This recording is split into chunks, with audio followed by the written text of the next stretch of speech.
High, কেমন আছো তোমরা সবাই? চলো আজকের এই ভিডিওটা এখান থেকেই শুরু করা যাক। আজকের ভিডিওটা একটু স্পেশাল, কারণ আজকে আমার জন্মদিন। আর সকাল সকাল পড়তে গিয়ে দেখি আমার জন্য তো এখানে বিশাল আয়োজন করা হয়েছে।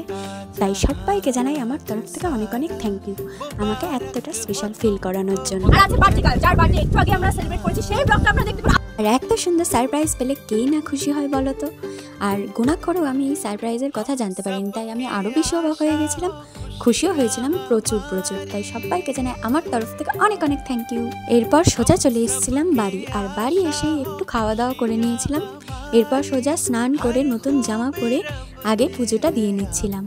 আর শুধু আজই না, বাড়ির পুজোটা আমি রোজই দেওয়ার চেষ্টা করি, কারণ আমার মনে হয় পুজো করলে যে পজিটিভ একটা এনার্জি পাওয়া যায় সেটা আর অন্য কিছুতে পাওয়া যায় না। তাই পুজো করতে আমি বরাবরই ভীষণ ভালোবাসি। আর এই যে দুটো গোলাপ দেখতে পাচ্ছ, এগুলো সকালবেলা ঠাকুরের মালা কেনার সময় বাবা আমার জন্য নিয়ে এসেছিল। আর বার্থডে স্পেশাল লাঞ্চে ছিল বিশাল আয়োজন, যেগুলো আমার মা আর বাবা দুজনে মিলে সব রান্না করেছিল। আর আজ আমার সঙ্গে আমার মামার ছেলে মানে আমার ভাইকেও সেমভাবে সাজিয়ে গুছিয়ে পরিবেশন করা হয়েছিল।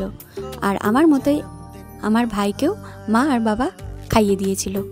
এরপর চলো বললি মেনুতে কী কী ছিল। ছিল স্যালাড, ভাত, ভাজাভুজি, মাছের মাথা দিয়ে ডাল, রুই মাছের কালিয়া, চিকেন কষা, আর ছিল চাটনি, দই আর 5 রকমের মিষ্টি। আজকের ওয়েদারটা এতটাই সুন্দর ছিল যে বিকেলে আমি আর ভাই ছাদে গিয়ে একটু ছবি ভিডিও তুলছিলাম। এদিকে সন্ধে হতে হতে আমি, ভাই আর বাবা তিনজনে মিলে রুমটা একটু ডেকোরেশন করছিলাম। আর এটা ছিল আমার 3rd কেক। আর এত সুন্দর টেস্টি একটা কেক অর্ডার করতে স্ক্রিনে দেওয়া নাম্বারে যোগাযোগ করতে পারো। আর এদিকে কিন্তু মায়ের পায়েস বানানো থেকে আমাদের রুম ডেকোরেশন সবই কমপ্লিট হয়ে গেছে। একে একে পায়েস, 5 রকম মিষ্টি, আশীর্বাদের জন্য ধান দুব্বো, কেক সব টেবিলে সাজানো কমপ্লিট।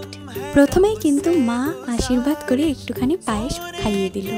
তারপর বাবা আশীর্বাদ করে পায়েস খাইয়ে গিফটটাও হাতে দিয়ে দিল। এরপর দিদাও আশীর্বাদ করে নিল। আর আশীর্বাদের সঙ্গে তো মিষ্টি মুখ একদম ফ্রি, কিন্তু দুর্ভাগ্যবশত মিষ্টি খেতে আমি একদমই পছন্দ করি না। তাই এত মিষ্টি খাওয়ার পর আমার অলরেডি গাগুলোতে শুরুও করে দিয়েছে। তাতে কি, তাই বলে কি প্রণাম নেওয়া বাদ যাবে? তা একদমই না। যেহেতু ভাই আমার থেকে বয়সে অনেক ছোট, তাই এই সুযোগে টুক করে ওর থেকে একটা প্রণাম নিয়ে নিয়েছি, আর তার বদলে ওকে আশীর্বাদও করে দিয়েছি।